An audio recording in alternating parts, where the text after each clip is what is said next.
नमस्कार, my TV समाचारमा स्वागत गर्दछु। म नवीना तामाङ। नेकपा एमालेका अध्यक्ष एवं निवर्तमान प्रधानमन्त्री केपी शर्मा ओलीले देश र नागरिकको सेवा बाहेक आफ्नो अरू कुनै काम नभएको बताउनु भएको छ। शुक्रबार काठमाडौँको चन्द्रगिरी हिल्समा आयोजना गरिएको भिराडिल चन्द्रगिरी जेसुम उत्सव कार्यक्रममा बोल्दै अध्यक्ष ओलीले देश र नागरिकको सेवा बाहेक आफ्नो अरू कुनै जागिर नभएको स्पष्ट पार्नुभयो। उहाँले जसले चाहे पनि आफूलाई सदुपयोग गर्न सक्ने बताउनुभयो। जहाँनिर मलाई सदुपयोग गर्न सकिन्छ गर्नुहोस् भन्दै अध्यक्ष ओलीले आफू त्यसका लागि तयार रहेको बताउनुभयो। उहाँले भन्नुभयो, देशको नागरिकको सेवा बाहेक छुट्टै जागिर छैन, केही पनि छैन। त्यसकारण जसले जहाँ समाएर काम लगायो, हलो जोत भन्यो हलो जोत्यो, पर्खाल लगाऊ भने पर्खाल लगायो, घर छा भने घर छायो, ट्र्याक्टर चला भन्यो भने चलायो, भिराडिल बनाऊ भन्यो बनायो, सम्म पार भन्यो सम्म पार्यो। जहाँनिर सदुपयोग गर्न सकिन्छ म त्यसका लागि तयार छु, तपाईहरू काम लगाउनुहोस्। कार्यक्रममा उहाँले शिक्षा सुधारका लागि 1 लाख रुपैयाँ सहयोग गर्ने घोषणा गर्नुभएको छ। चन्द्रगिरी नगरपालिका 19 मा स्थापित वडाध्यक्ष शैक्षिक विकासका लागि 1 लाख रुपैयाँ सहयोग गर्ने घोषणा गर्नुभएको हो। उहाँले त्यस क्षेत्रको विकास निरन्तर अगाडि बढाउनु पर्ने बताउनुभयो। निर्वाचन आयोगले माधव कुमार नेपाल नेतृत्वको नेपाल कम्युनिस्ट पार्टी, एकीकृत समाजवादी र महन्त ठाकुर नेतृत्वको लोकतान्त्रिक समाजवादी पार्टी लोसपा नेपाललाई शनाखतका लागि भदौ 9 गते बोलाएको छ। दुवै पार्टीका केन्द्रीय सदस्य तथा सांसदहरूलाई शनाखतका लागि भदौ 9 गते बुधबार बिहान 11 बजेदेखि दिउँसो 2 बजेसम्म निर्वाचन आयोगको कार्यालयमा बोलाइएको आयोगका प्रवक्ता राजकुमार श्रेष्ठले जानकारी दिनुभयो। केन्द्रीय सदस्य र सांसदहरू स्वयं उपस्थित भएर शनाखत गरेपछि दल दर्ताका लागि प्रस्ताव पेश हुने उहाँले बताउनुभयो। प्रस्तावित नेकपा एकीकृत समाजवादीमा नेपाल अध्यक्ष र वरिष्ठ नेतामा झलनाथ खनाल सहित 115 जना केन्द्रीय सदस्य छन् भने लोकतान्त्रिक समाजवादी पार्टीमा ठाकुर अध्यक्ष राजेन्द्र महतो र शरद सिंह भण्डारी वरिष्ठ नेता सहित 31 जना कार्यकारिणी सदस्य छन्। सरकारको सिफारिसमा राष्ट्रपति विद्यादेवी भण्डारीले राजनीतिक दल सम्बन्धी अध्यादेश ल्याएर दल विभाजन सम्बन्धी व्यवस्थालाई खोकुलो बनाएपछि एमालेको माधव नेपाल समूह र जनता समाजवादी पार्टीको महन्त ठाकुर पक्षले छुट्टै दल दर्ताका लागि निर्वाचन आयोगमा निवेदन दिएका हुन्। प्रतिनिधि सभाका सांसदहरूले कक्षा 12 को परीक्षा अझै सञ्चालन गर्न नसकेकोमा सरकारको चर्को आलोचना गरेका छन्। संघीय संसद प्रतिनिधि सभा अन्तर्गतको शिक्षा तथा स्वास्थ्य समितिको शुक्रबारको बैठकमा बोल्दै समितिका सदस्यहरूले दुई पटक कक्षा 12 को परीक्षा स्थगित गरेको भन्दै सरकारप्रति आक्रोश व्यक्त गरेका हुन्। सांसद जयपुरी घरती मगरले बिना विकल्प कक्षा 12 को परीक्षा स्थगित गरेर सरकारले गम्भीर गल्ती गरेको बताउनुभयो। समितिका सभापति समेत रहनुभएकी उहाँले स्वास्थ्य सुरक्षा मापदण्डको पूर्ण पालना गरेर कक्षा 12 को परीक्षा सञ्चालन गर्न समितिले दिएको निर्देशन किन पालना नगरेको भनी सरकारलाई प्रश्न समेत गर्नुभयो। समितिका अर्का सदस्य मानबहादुर विश्वकर्माले कक्षा 12 को परीक्षा पटक पटक रोक्ने काम नगर्न सरकारलाई सचेत गराउनुभयो। उहाँले विद्यार्थीहरूलाई आतंकित पार्ने गरी कक्षा 12 को परीक्षा स्थगित गराउन कोरोना रोकथाम तथा सङ्कट व्यवस्थापन सीसीएमसीले भूमिका खेलेको भन्दै आक्रोश समेत व्यक्त गर्नुभयो। कोरोनाको समयमा स्वास्थ्य सुरक्षा मापदण्डको पालना गरेर भए पनि परीक्षा सञ्चालन गर्नुपर्नेमा सांसद विश्वकर्माको जोड छ। नेकपा एमालेबाट विभाजित भएको माधव कुमार नेपाललाई साथ नदिएका नेताहरूले पार्टी एकताका लागि जोड दिने निष्कर्ष निकालेका छन्। हिजो शुक्रबार महाराजगञ्जमा रहेको एक होटलमा भेला भएका उनीहरूले अहिलेको अवस्थामा देखा परेका पार्टीका समस्यालाई हल गर्दै पार्टी एकतामा जोड दिने निष्कर्ष निकालेका हुन्। छलफलपछि सञ्चारकर्मीसँग कुरा गर्दै नेकपा एमालेका नेता गोकर्ण विष्टले कार्यदलले बनाएको 10 बुँदे सहमति अक्षरशः कार्यान्वयन गर्न लगाउने र नेकपा एमालेलाई एकजुट गर्न आफूहरू लागि पर्ने बताउनुभयो। उहाँले सरकारले ल्याएको पार्टी विभाजन सम्बन्धी विधेयकको विरोध गर्ने आफूहरू उहाँहरूको एजेन्डा रहेको जानकारी दिनुभयो। नेता विष्टले पार्टी एकताका लागि माधव नेपाललाई दल दर्ता गर्ने कुरा फिर्ता लिन लगाउने र पार्टी अध्यक्ष केपी शर्मा ओलीलाई पनि लचकता अपनाउन आग्रह गर्ने विषयमा छलफल गरेको बताउनुभयो। त्यसैगरी नेकपा एमालेका नेता भीम रावलले आजको छलफलले तत्काल 10 बुँदे सहमति व्यवहारमा कार्यान्वयन गर्न माग अघि सारेको बताउनुभयो। उहाँले सरकारले ल्याएको राजनीतिक दल सम्बन्धी अध्यादेश कुनै हालतमा स्वीकार्य नहुने बताउनुभयो। अर्थमन्त्री जनार्दन शर्माले सामान्य नागरिकले शेयर बजारमा गरेको लगानी डुब्न नदिन मन्त्रालय प्रतिबद्ध रहेको बताउनु भएको छ। सङ्घीय संसद प्रतिनिधि सभा अन्तर्गतको अर्थ समितिको शुक्रबार सिंहदरबारमा बसेको बैठकमा मन्त्री शर्माले झण्डै 37 लाखले शेयर बजारमा कारोबार गरिरहेको भन्दै सामान्य नागरिकको लगानी डुब्न नदिन मन्त्रालय प्रतिबद्ध रहेको बताउनु भएको हो।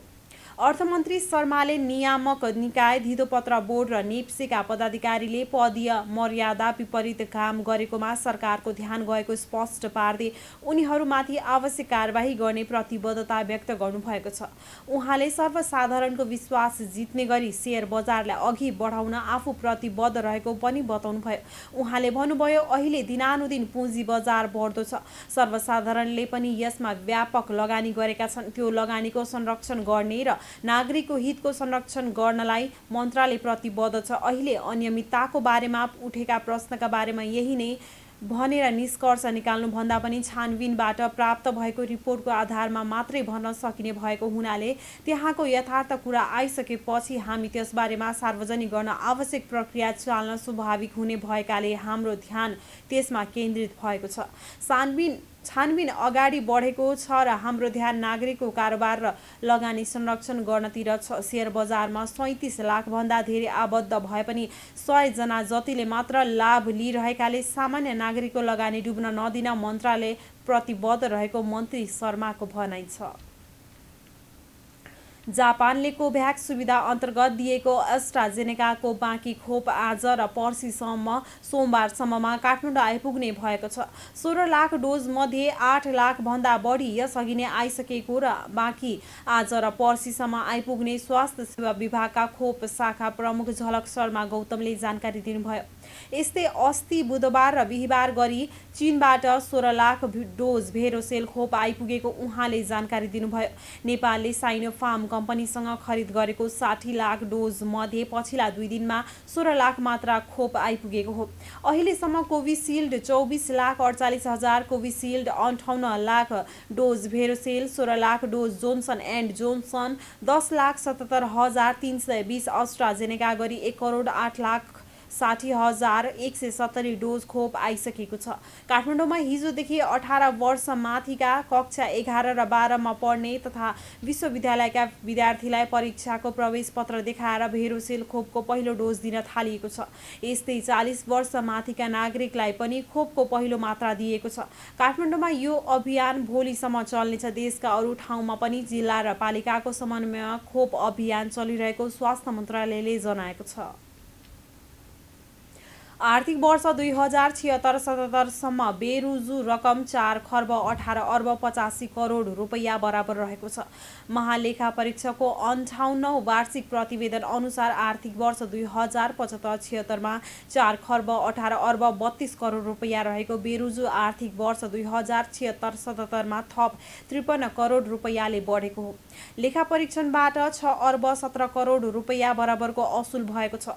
यस्तै आर्थिक वर्ष 2076-77 सरकारले कारबाही गरेर टुङ्गो लगाउनु पर्ने रकम रु 6 खर्ब 76 अर्ब 41 करोड रुपैयाँ बराबर रहेको छ। सङ्घीय प्रदेश सरकारी निकाय र पालिका सङ्गठित संस्था समिति र अन्य संस्थाको समेत 53 खर्ब 27 अर्ब 91 करोड रुपैयाँ बराबरको लेखा परीक्षण गरिएको महालेखा परीक्षकको कार्यालयले जनाएको छ। त्यसमध्ये 3079 सरकारी निकाय र 1019 कार्यालयको 15 खर्ब 55 अर्ब 81 करोड रुपैयाँ बराबरको लेखा परीक्षणबाट 44 खर्ब 39 करोड प्रदेश निकाय र कार्यालय गरी कुल 1019 को 2 खर्ब 37 अर्ब 41 करोड रुपैयाँको लेखा परीक्षणबाट 6 अर्ब 50 करोड रुपैयाँ बेरुजु देखिएको छ। महालेखाले पालिकाको 8 खर्ब 15 अर्ब 79 करोड रुपैयाँको लेखा परीक्षणबाट 40 अर्ब 83 करोड करोड रुपैयाँ बराबरको बेरोजु देखिएको उल्लेख गरेको हो। कुल 81 सार्वजनिक संस्थातर्फ 25 खर्ब 55 अर्ब 13 करोड रुपैयाँको लेखा परीक्षण गरिएको छ। लेखा परीक्षणका क्रममा वित्तीय प्रशासन, आर्थिक अनुशासन, कोरोना महामारीमा सार्वजनिक खर्च कटौती र उपयोग, मितव्ययिता एवं कार्यदक्षता प्रवर्धन, भ्रष्टाचार न्यूनीकरण, विकास, निर्माण र खरिद प्रक्रियामा मितव्ययिता र पारदर्शिता, सेवा प्रवाहमा समस्या रहेको ठहर गरेको छ।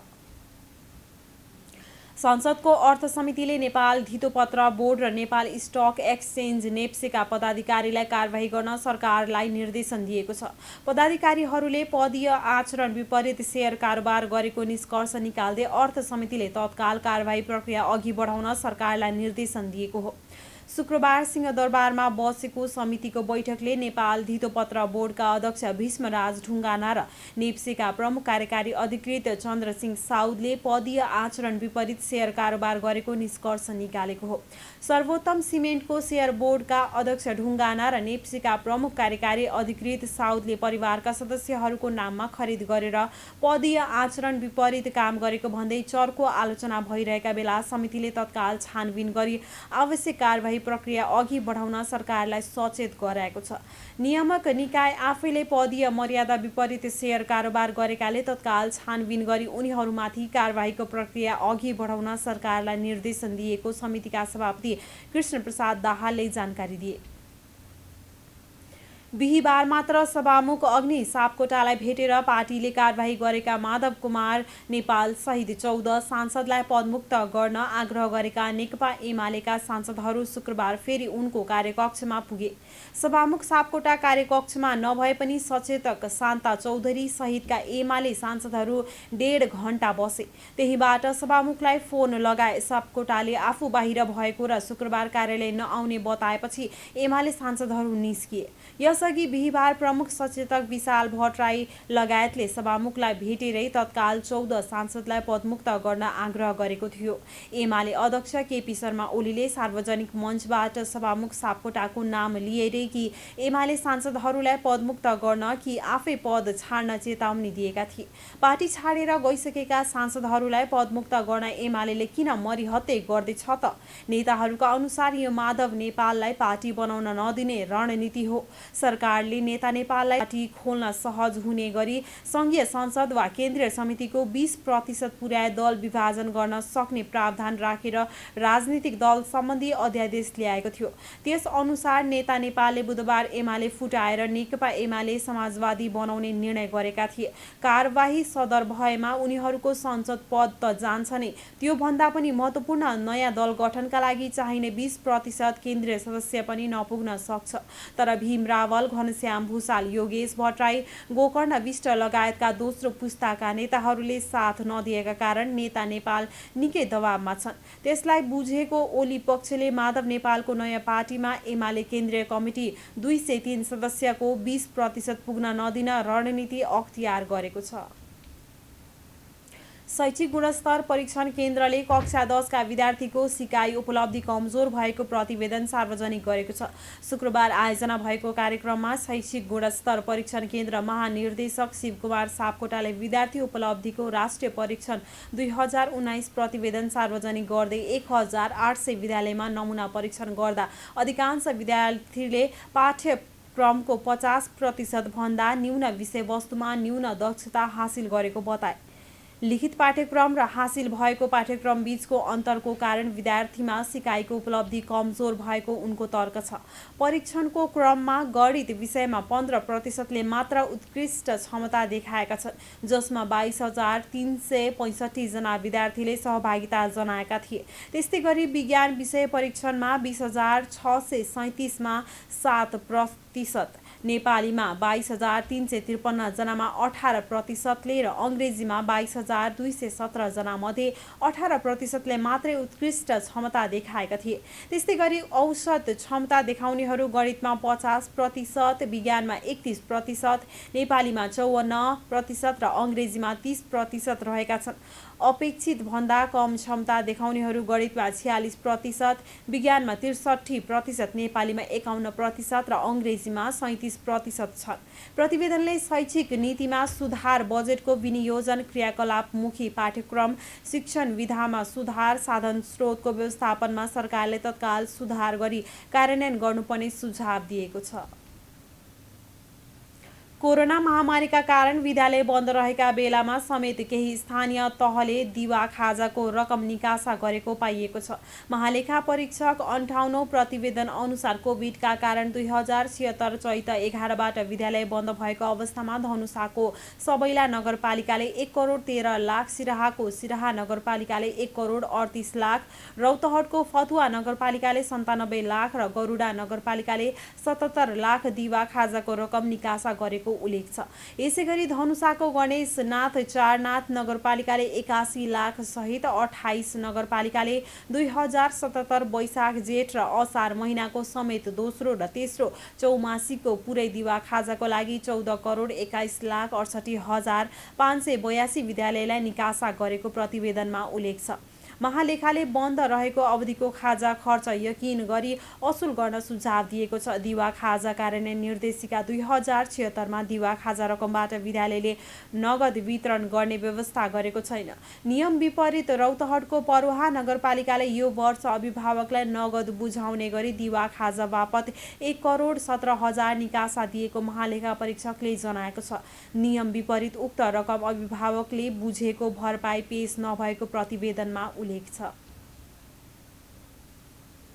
नेपाल भारत सीमा क्षेत्र 1880 किलोमिटर लामो छ। पश्चिममा कञ्चनपुर र दार्चुलादेखि पूर्वमा झापा र पाँचथरसम्म भारतीय पक्षबाट नेपाली नागरिकमाथि दिनहुँ जसो ज्यास्ती हुने गरेको छ। यसमध्ये थोरै घटना मात्रै सार्वजनिक जानकारीमा आउँछन्। पछिल्लो जयसिंह धामी प्रकरण त्यसको उदाहरण हो। बाहिर आएका यस्ता घटनामा पनि विपक्षी दलले केही दिन चर्को नारा लगाउने र सत्ता पक्ष प्राय मौन बस्ने प्रवृत्ति देखिन्छ। विरोध गर्ने प्रतिपक्षी पनि पार्टी सरकारमा गएपछि यसबारेमा बोल्दैन। सत्तारूढ नेपाली काङ्ग्रेसका प्रमुख सचेतक एवं गृहमन्त्री बालकृष्ण खाँड दार्चुलामा भारतको सशस्त्र सीमा बल एसएसबीले तुइन काट्दा नेपाली नागरिक बेपत्ता भएको घटनामा भारतीय संलग्नताबारे अहिलेसम्म मौन छ। यो एउटा उदाहरण मात्रै हो। दार्चुला घटना बाहेक नेपाल भारतसँग सीमा जोडिएका 25 जिल्लामा दिनहुँ जसो साना ठुला यस्ता घटना भइरहन्छन्। सीमावर्ती क्षेत्रका नेपाली नागरिकले कुटपिट, लुटपाट, दुर्व्यवहार र सार्वजनिक असुरक्षा बेहोर्नु परिरहेको हुन्छ। यी दृष्टान्तहरूले सीमा क्षेत्रमा बसोबास गर्ने स्थानीयले नै भारतीय पक्षसँग जुधेर देशको भूगोलको रक्षा गरिरहेको स्पष्ट हुन्छ। तर आश्चर्यको कुरा यस्ता ज्यास्तीको आधिकारिक अभिलेखसम्म पनि मुलुकसँग छैन। पछिल्लो 24 घण्टामा देशभर थप 3042 जनामा कोरोना भाइरसको संक्रमण पुष्टि भएको छ।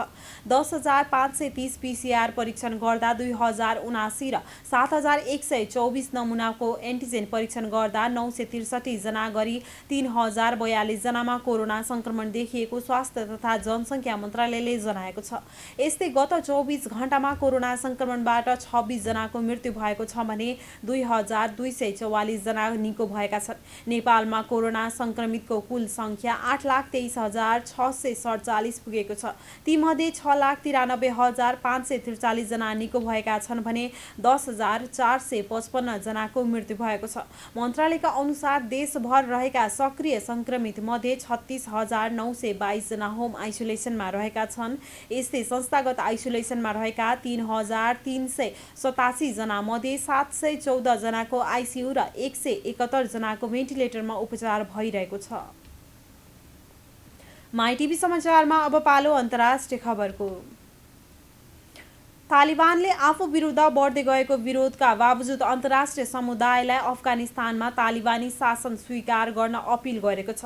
एक टेलिभिजन अन्तर्वार्ताका क्रममा तालिबानी प्रवक्ता सुहैल सहीनले अन्तर्राष्ट्रिय समुदायमा अफगानिस्तानमा तालिबानी शासन स्वीकार गर्न आग्रह गरेका बीबीसीले जनाएको छ।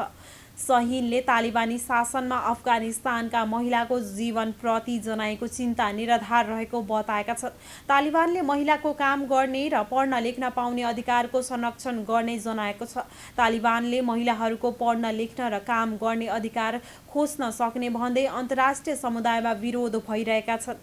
सहीनले अफगानिस्तानको पुनर्निर्माणमा सबै देशको सहयोगको आवश्यकता रहेको बताएका छन्। पछिल्लो समय तालिबानप्रति मानिसहरूको समर्थन बढ्दै गएको तालिबानको दाबी छ। अब खेल खबर। अखिल नेपाल फुटबल सङ्घ एन्फाले शहीद स्मारक सी डिभिजन लिग फुटबलको छनौट प्रतियोगिताको तालिका सार्वजनिक गरेको छ। एन्फाले हिजो 7 बाटोमा कार्यक्रम आयोजना गरी खेल तालिका सार्वजनिक गरेको हो। यही भदौ 10 गतेदेखि काठमाडौँ उपत्यकामा सुरु हुने छनौट प्रतियोगिताको उद्घाटन खेलमा समूह ए का सत्ता छिधाम युवा क्लब र च्याम्पियनसिप बोइज फुटबल क्लब खेल्ने छन्। त्यही दिन अर्को खेल एएफसीएस र गोदावरी युनाइटेड बीच हुनेछ। सी डिभिजन लिगमा देशभरिबाट 78 क्लबको सहभागिता रहने एन्फाले जनाएको छ। यो लिग आउँदो कार्तिक 8 गतेसम्म चल्नेछ। एन्फाले सहभागी 78 क्लबलाई 26 समूहमा विभाजन गरेको छ। प्रत्येक समूहमा 3 वटा क्लबलाई समावेश गरिएको छ। प्रत्येक क्लबले समूह चरणमा 2 खेल खेल्नेछन्। समूहको विजेता दोस्रो चरणमा प्रवेश गर्नेछ। दोस्रो चरण र नकआउट चरणलाई 3 समूहमा विभाजन गरिएको छ। हरेक समूहको विजेता क्लब सी डिभिजन लिगमा छनौट हुनेछन्। एन्फा लिग संयोजक विज्ञान राज शर्माले छनौटमा क्लबको सहभागिता उल्लेख्य रहेको बताउनुभयो। उहाँले अर्को वर्षदेखि पाएक पर्ने प्रदेशमा नै छनौट खेल खेलाउने जानकारी दिनुभयो। छनौट प्रतियोगितामा बागमती प्रदेशका 61, प्रदेश 1 का 7 र अन्य 5 प्रदेशका 2-2 क्लब रहेका छन्। हस्त माई टिभी समाचार अहिलेलाई यति नै। अर्को समाचारको साथमा पुनः उपस्थित हुने नै छौँ। तबसम्मका लागि समाचारका सम्पूर्ण युनिटका साथ म नवीना तामाङ पनि बिदा हुन्छु। सञ्चार जगतको सहयात्री माई टेलिभिजन हेर्दै गर्नुहोला। नमस्कार।